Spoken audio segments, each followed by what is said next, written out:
Avez-vous remarqué comment certaines personnes disparaissent mystérieusement de votre vie au moment où vous vous rapprochez de Dieu? Ce n'est pas un hasard. C'est Dieu qui agit. Mes bien-aimés, il existe un mystère profond dans la manière dont Dieu prépare nos vies pour les saisons à venir. Ce mystère se manifeste souvent de façon silencieuse, presque imperceptible, mais son impact est puissant et transformateur.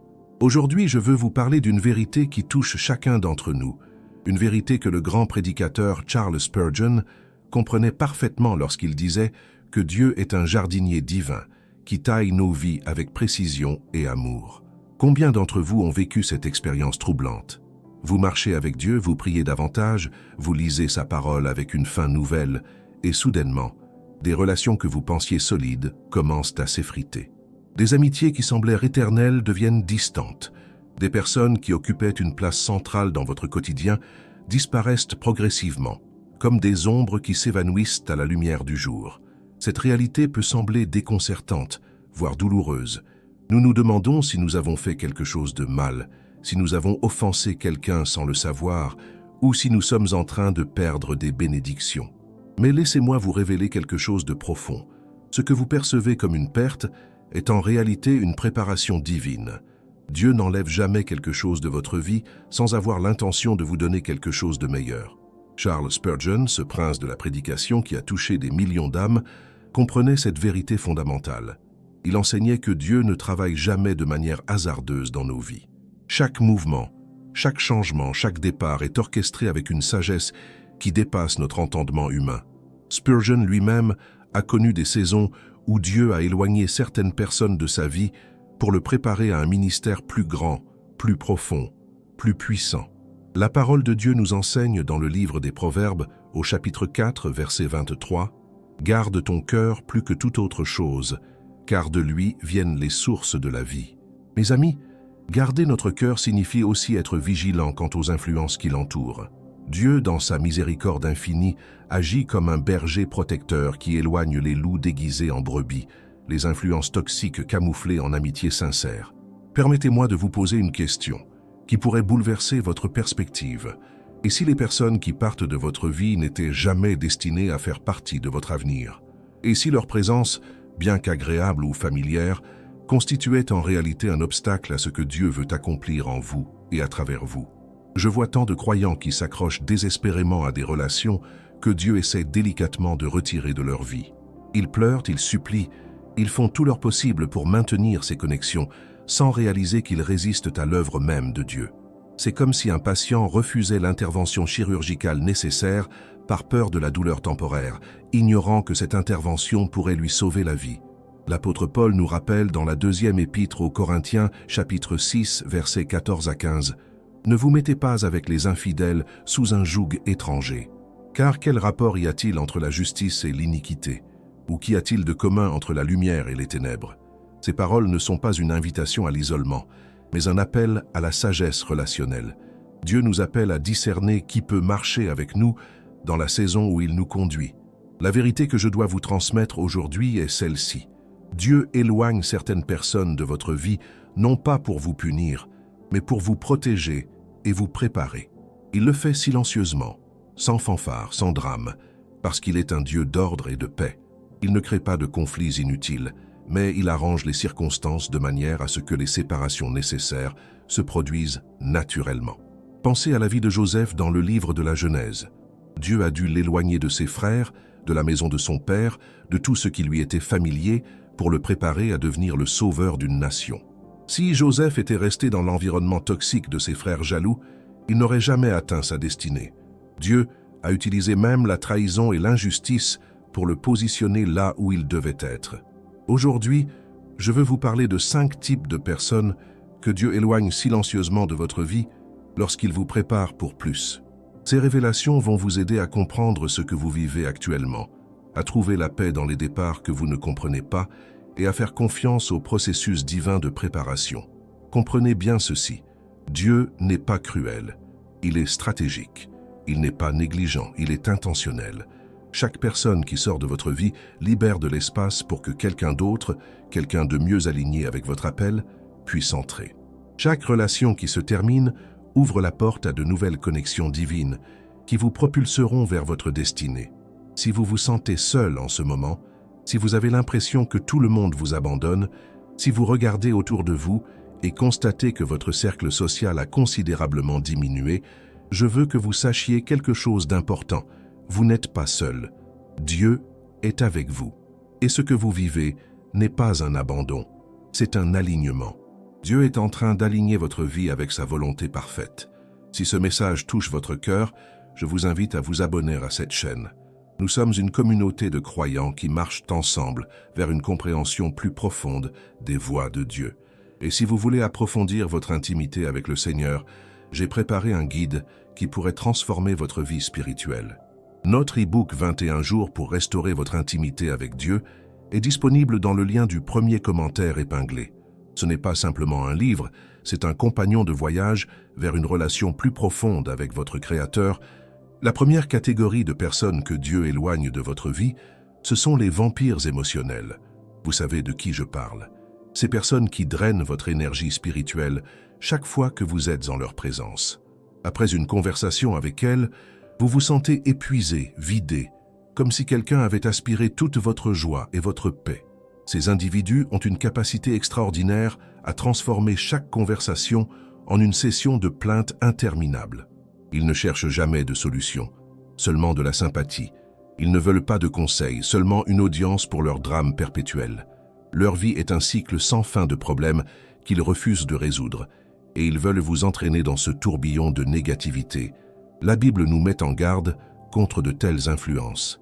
Dans le livre des Proverbes au chapitre 22, versets 24 et 25, il est écrit « Ne fréquente pas l'homme colérique, ne va pas avec l'homme violent, de peur que tu ne t'habitues à ses sentiers et qu'ils ne deviennent un piège pour ton âme. » Ces paroles divines nous enseignent que nous absorbons l'énergie et les attitudes des personnes avec lesquelles nous passons du temps.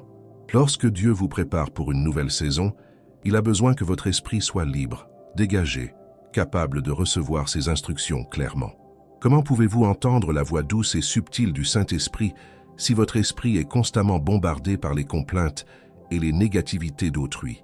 Comment pouvez-vous discerner la direction divine si votre paix intérieure est constamment perturbée? J'ai vu tant de personnes manquer leur moment divin parce qu'elles étaient trop occupées à gérer les crises émotionnelles de quelqu'un d'autre. Elles avaient un appel sur leur vie, une destinée à accomplir, mais elles ont sacrifié leur temps, leur énergie et leurs ressources émotionnelles pour des personnes qui ne voulaient même pas changer.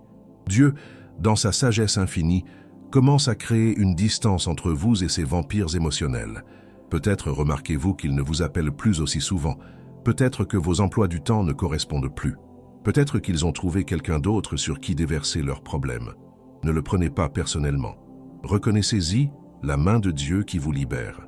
Le prophète Ésaïe nous déclare au chapitre 43, versets 18 et 19, « Ne pensez plus aux événements passés et ne considérez plus ce qui est ancien.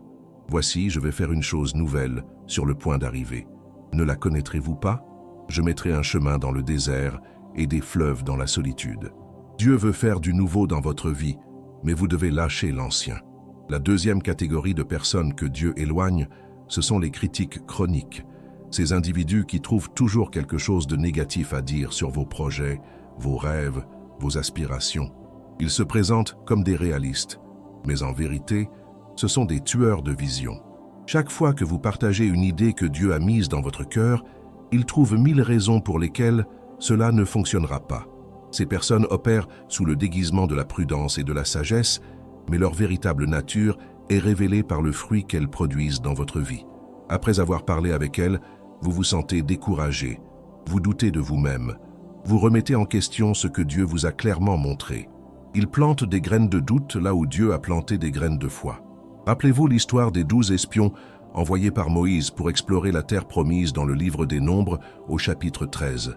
10 d'entre eux sont revenus avec un rapport négatif, terrifiant le peuple avec leurs paroles de découragement. Seuls Josué et Caleb ont cru que Dieu pouvait leur donner la victoire. Les 10 espions critiques ont condamné toute une génération à errer dans le désert pendant 40 ans. Les critiques chroniques dans votre vie peuvent vous empêcher d'entrer dans votre terre promise. Leurs paroles négatives peuvent retarder votre destinée de plusieurs années si vous leur accordez trop d'importance. C'est pourquoi Dieu dans sa miséricorde, commence à les éloigner lorsqu'il vous prépare pour quelque chose de plus grand. Vous remarquerez peut-être que ces personnes deviennent moins accessibles, vos conversations deviennent moins fréquentes. Leur influence sur vos décisions diminue progressivement. C'est Dieu qui crée cette distance protectrice. Il ne veut pas que leur incrédulité contamine votre foi. Il ne veut pas que leur vision limitée restreigne votre potentiel illimité en Christ. L'apôtre Paul nous exhorte dans l'Épître aux Philippiens, chapitre 4, verset 8, « Au reste, frères, que tout ce qui est vrai, tout ce qui est honorable, tout ce qui est juste, tout ce qui est pur, tout ce qui est aimable, tout ce qui mérite l'approbation, ce qui est vertueux et digne de louange, soit l'objet de vos pensées. » Comment pouvons-nous garder nos pensées sur ces choses nobles si nous sommes constamment exposés à la critique et au négativisme? La troisième catégorie de personnes que Dieu éloigne, ce sont les jaloux déguisés. Voici peut-être le groupe le plus dangereux, car leur toxicité est souvent cachée sous un masque d'amitié. Ces personnes sourient à votre visage, mais célèbrent secrètement vos échecs.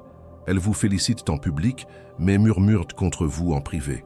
Elles prétendent être heureuses de vos succès, mais ressentent une douleur intérieure chaque fois que vous progressez. La jalousie est un cancer spirituel qui détruit les relations de l'intérieur. Elle commence comme une petite graine d'envie, mais elle grandit jusqu'à devenir un arbre toxique qui empoisonne tout ce qu'elle touche. Les personnes jalouses ne peuvent pas célébrer votre élévation parce qu'elles la perçoivent comme leur propre diminution. Votre victoire leur semble être leur défaite. Souvenez-vous de l'histoire de Saül et David, dans le premier livre de Samuel. Saül aimait David au début, mais dès que les femmes ont chanté que David avait tué ses 10 milliers, tandis que Saül n'avait tué que ses 1000, la jalousie s'est emparée du cœur de Saül. Cette jalousie l'a transformé d'un protecteur en un persécuteur, d'un mentor en un meurtrier potentiel. Dieu voit les cœurs, il connaît les intentions cachées. Il discerne la jalousie même quand elle se cache derrière des sourires et des compliments. Et lorsqu'il vous prépare pour une promotion, il ne peut pas permettre que des personnes jalouses restent dans votre cercle intime. Leur présence mettrait en danger non seulement votre paix, mais aussi votre destinée. Vous commencerez à remarquer que ces jaloux déguisés deviennent étrangement distants. Ils arrêtent de vous appeler. Ils évitent les rassemblements où vous serez présent. Leurs messages deviennent brefs et impersonnels. Ce n'est pas vous qui changez, c'est Dieu qui révèle leur véritable nature et qui crée une séparation nécessaire pour votre protection. Le livre des Proverbes nous avertit au chapitre 27, verset 4. « La fureur est cruelle et la colère impétueuse, mais qui résistera devant la jalousie ?» La jalousie est présentée ici comme plus dangereuse que la fureur et la colère combinées. C'est une force destructrice qui ne connaît pas de limites, et Dieu ne vous exposera pas à ce danger lorsqu'il vous prépare pour votre élévation. Comprenez que ces personnes ne sont pas nécessairement de mauvaises personnes dans leur essence. Elles sont simplement blessées, insécurisées, et elles n'ont pas encore fait la paix avec leur propre parcours. Mais leur guérison n'est pas votre responsabilité. Vous ne pouvez pas sacrifier votre destinée sur l'autel de leur insécurité. Vous devez avancer, même si cela signifie avancer seul pour un temps. Priez pour elles, bénissez-les de loin, mais ne leur donnez pas accès à vos projets, vos rêves, vos révélations divines. Gardez vos perles précieuses pour ceux qui peuvent les apprécier et les célébrer avec vous. Comme Jésus nous l'enseigne dans l'évangile de Matthieu au chapitre 7, verset 6, « Ne donnez pas les choses saintes aux chiens et ne jetez pas vos perles devant les pourceaux, de peur qu'ils ne les foulent aux pieds, ne se retournent et ne vous déchirent. » La quatrième catégorie de personnes que Dieu éloigne de votre vie, ce sont les manipulateurs spirituels. Ces individus utilisent le langage de la foi pour vous contrôler, vous culpabiliser, vous maintenir dans un état de servitude émotionnelle et spirituelle. Ils citent les Écritures hors contexte pour justifier leurs exigences. Ils parlent de soumission quand ils veulent dire domination. Ils invoquent l'amour chrétien quand ils veulent dire sacrifice de soi destructeur. Ces manipulateurs sont particulièrement dangereux parce qu'ils opèrent sous le couvert de la spiritualité. Ils se présentent comme des guides spirituels, des mentors, des amis soucieux de votre bien-être éternel. Mais en réalité, ils cherchent à vous utiliser pour leurs propres fins. Ils veulent votre temps, votre argent, votre énergie, votre loyauté inconditionnelle, et ils utilisent la foi comme arme de manipulation. Jésus a rencontré de tels manipulateurs religieux pendant son ministère terrestre. Les pharisiens et les scribes utilisaient la loi de Moïse pour asservir le peuple, pour s'enrichir, pour maintenir leur pouvoir. Jésus les a dénoncés avec force dans l'évangile de Matthieu, au chapitre 23, les appelant hypocrites, guides aveugles, sépulcres blanchis. Dans ce même chapitre, au verset 4, Jésus dit des leaders religieux de son époque: « Ils lient des fardeaux pesants et les mettent sur les épaules des hommes, mais ils ne veulent pas les remuer du doigt. » Voilà la caractéristique des manipulateurs spirituels. Ils imposent des charges que même eux ne portent pas. Ils exigent des autres ce qu'ils ne s'exigent pas à eux-mêmes. Lorsque Dieu vous prépare pour une nouvelle saison de liberté et d'authenticité spirituelle, il doit vous libérer de ces manipulateurs. Il commence à ouvrir vos yeux pour que vous voyiez leur véritable nature. Des comportements que vous excusiez auparavant deviennent soudainement clairs et inacceptables. Des paroles qui vous semblaient pieuses révèlent maintenant leur caractère manipulateur. Dieu crée des situations où ces personnes se révèlent elles-mêmes. Peut-être qu'elles réagissent avec colère quand vous établissez des limites saines. Peut-être qu'elles vous accusent de rébellion quand vous commencez à penser par vous-même. Peut-être qu'elles menacent de retirer leur amitié ou leur soutien si vous ne vous conformez pas à leurs attentes. Toutes ces réactions révèlent leur vrai caractère et facilitent la séparation que Dieu orchestre. L'apôtre Paul nous met en garde dans la deuxième épître aux Corinthiens, chapitre 11, versets 13 à 15. « Ces hommes-là sont de faux apôtres, des ouvriers trompeurs, déguisés en apôtres de Christ. Et cela n'est pas étonnant, puisque Satan lui-même se déguise en ange de lumière. Il n'est donc pas étrange que ces ministres aussi se déguisent en ministres de justice. Pas tout ce qui brille de spiritualité n'est véritablement de Dieu. Ne vous sentez pas coupable de vous éloigner de ces manipulateurs spirituels. Ne laissez personne vous convaincre que vous abandonnez la foi ou que vous devenez rebelle parce que vous refusez d'être contrôlé. La véritable foi libère, elle n'asservit pas. Le véritable amour respecte, il ne manipule pas. La véritable spiritualité élève, elle n'écrase pas. La cinquième et dernière catégorie de personnes que Dieu éloigne de votre vie, ce sont ceux qui appartiennent à votre passé et non à votre avenir. Ces personnes peuvent être bonnes, aimables, sincères, mais elles sont connectées à une version de vous qui n'existe plus. Elles vous connaissent selon votre ancienne identité, vos anciennes faiblesses, vos anciens échecs, et elles ne peuvent pas vous voir dans votre nouvelle dimension. Ces personnes rappellent constamment qui vous étiez, pas qui vous devenez. Elles racontent les mêmes vieilles histoires sur vos erreurs passées. Elles vous traitent selon vos anciennes limitations. Elles ne croient pas en votre transformation parce qu'elles sont elles-mêmes restées stagnantes. Leur présence dans votre vie devient un poids qui vous tire constamment vers le passé, alors que Dieu vous appelle vers l'avenir. Pensez à l'expérience de l'apôtre Pierre. Avant sa rencontre transformatrice avec Jésus, il s'appelait Simon, un simple pêcheur impulsif et instable. Mais Jésus l'a appelé Pierre, qui signifie rocher, prophétisant sa future solidité et son leadership. Si Pierre était resté entouré uniquement de personnes qui le connaissaient comme Simon le pêcheur instable, aurait-il pu devenir Pierre le rocher sur lequel l'Église serait bâtie? Dans l'évangile de Jean au chapitre 21, après sa restauration, Jésus demande 3 fois à Pierre s'il l'aime, effaçant ainsi symboliquement ses 3 reniements. C'était une nouvelle naissance, une nouvelle identité, une nouvelle mission. Pierre devait laisser derrière lui non seulement ses échecs, mais aussi tous ceux qui l'enfermaient dans son ancienne identité. Dieu fait la même chose dans votre vie aujourd'hui. Il vous a donné une nouvelle identité en Christ. La deuxième épître aux Corinthiens, chapitre 5, verset 17, proclame « Si quelqu'un est en Christ, il est une nouvelle création. Les choses anciennes sont passées. Voici, toutes choses sont devenues nouvelles. » Mais comment pouvez-vous vivre comme une nouvelle création si vous êtes constamment entouré de personnes qui vous traitent selon votre ancienne nature? Ces personnes du passé ne sont pas forcément toxiques ou malveillantes. Elles peuvent même vous aimer sincèrement, mais leur amour est basé sur qui vous étiez, pas sur qui Dieu vous appelle à être. Leur affection est ancrée dans des souvenirs partagés qui appartiennent à une saison révolue. Leur compréhension de vous est limitée par leur propre manque de croissance spirituelle. Lorsque Dieu commence à vous éloigner de ces personnes, vous ressentirez peut-être de la nostalgie, de la tristesse, un sentiment de perte. C'est normal et humain. Mais ne confondez pas ces émotions avec un signe que vous devez revenir en arrière. La nostalgie peut être un piège qui vous empêche d'avancer vers votre destinée. Les Israélites dans le désert voulaient retourner en Égypte chaque fois qu'ils faisaient face à des difficultés, oubliant qu'ils y étaient esclaves. Le prophète Jérémie nous transmet cette parole puissante de Dieu au chapitre 29, versets 11 à 13. « Car je connais les projets que j'ai formés sur vous, dit l'Éternel, projets de paix et non de malheur, afin de vous donner un avenir et de l'espérance. Vous m'invoquerez, et vous partirez. Vous me prierez, et je vous exaucerai. Vous me chercherez et vous me trouverez, si vous me cherchez de tout votre cœur. » Remarquez que Dieu parle de projet, d'avenir, d'espérance. Tout cela regarde vers l'avant, pas vers l'arrière. Pour recevoir ce que Dieu a préparé pour votre avenir, vous devez parfois lâcher ce qui appartenait à votre passé, aussi confortable ou familier que cela puisse être. Abraham a dû quitter sa terre natale, sa parenté, la maison de son père pour aller vers un pays que Dieu lui montrerait. Il a dû laisser le connu pour l'inconnu, le familier pour le promis. Maintenant que nous avons identifié ces 5 catégories de personnes que Dieu éloigne silencieusement de votre vie, permettez-moi de vous partager quelques vérités essentielles pour naviguer cette saison de transition avec sagesse et foi. Premièrement, comprenez que ces départs ne sont pas des punitions, mais des promotions.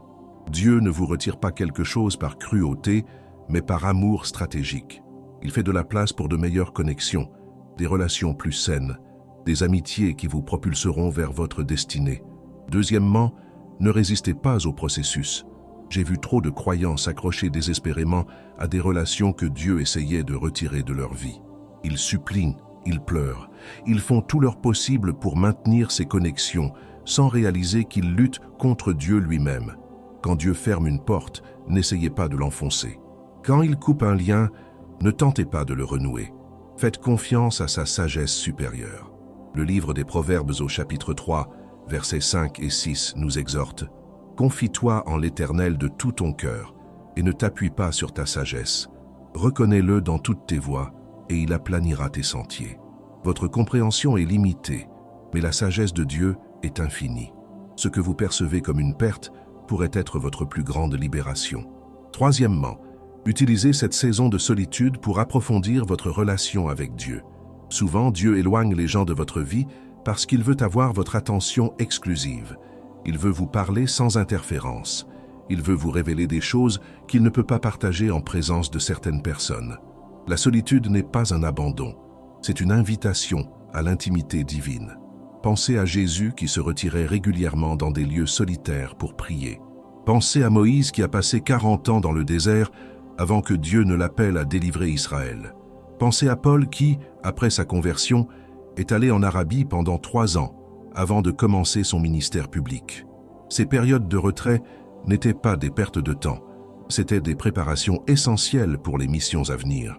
Le psalmiste David, qui connaissait bien la solitude, écrit dans le psaume 46, verset 10 « Arrêtez et sachez que je suis Dieu. » Parfois, Dieu doit vider votre vie de toutes les voix humaines pour que vous puissiez entendre clairement sa voix divine. Dans le silence créé par les départs, vous découvrirez une profondeur de communion avec Dieu que vous n'auriez jamais connue dans l'agitation des relations superficielles. Quatrièmement, gardez votre cœur pur pendant cette transition. Ne développez pas d'amertume envers ceux qui partent. Ne parlez pas mal d'eux. Ne cherchez pas à vous venger ou à prouver qu'ils avaient tort. Bénissez-les et laissez-les partir en paix. Votre caractère durant cette saison détermine la rapidité avec laquelle vous entrerez dans votre prochaine saison de bénédiction. L'Épître aux Hébreux, chapitre 12, verset 15, nous avertit « Veillez à ce que personne ne se prive de la grâce de Dieu, à ce qu'aucune racine d'amertume poussant des rejetons ne produise du trouble et que plusieurs n'en soient infectés. » L'amertume est un poison qui vous détruit de l'intérieur et retarde votre destinée. Choisissez le pardon, choisissez la paix, choisissez la confiance en Dieu, même quand vous ne comprenez pas tout. Mes bien-aimés, je veux vous remercier du fond du cœur d'avoir pris le temps de m'écouter aujourd'hui. Ce message était important et je prie qu'il ait touché votre esprit et apporté de la clarté à votre situation actuelle. Si vous traversez une saison où des personnes s'éloignent de votre vie, rappelez-vous que Dieu est à l'œuvre. Il vous prépare pour quelque chose de plus grand, de plus beau, de plus aligné avec sa volonté parfaite pour vous. N'oubliez pas de vous abonner à cette chaîne si vous ne l'avez pas encore fait. Nous sommes une famille spirituelle qui grandit ensemble dans la compréhension des voies de Dieu. Cliquez sur la petite cloche pour recevoir les notifications et ne manquez aucun de nos prochains messages. Laissez un commentaire pour partager comment ce message vous a touché. Votre témoignage peut encourager quelqu'un d'autre qui traverse la même situation. Et si vous désirez vraiment approfondir votre marche avec Dieu, je vous invite à découvrir notre e-book 21 jours pour restaurer votre intimité avec Dieu. Vous trouverez le lien dans le premier commentaire épinglé. C'est un outil précieux qui vous accompagnera dans votre voyage spirituel. Continuez à regarder les prochaines vidéos qui apparaîtront sur votre écran. Que Dieu vous bénisse abondamment et vous garde dans sa paix parfaite. À très bientôt.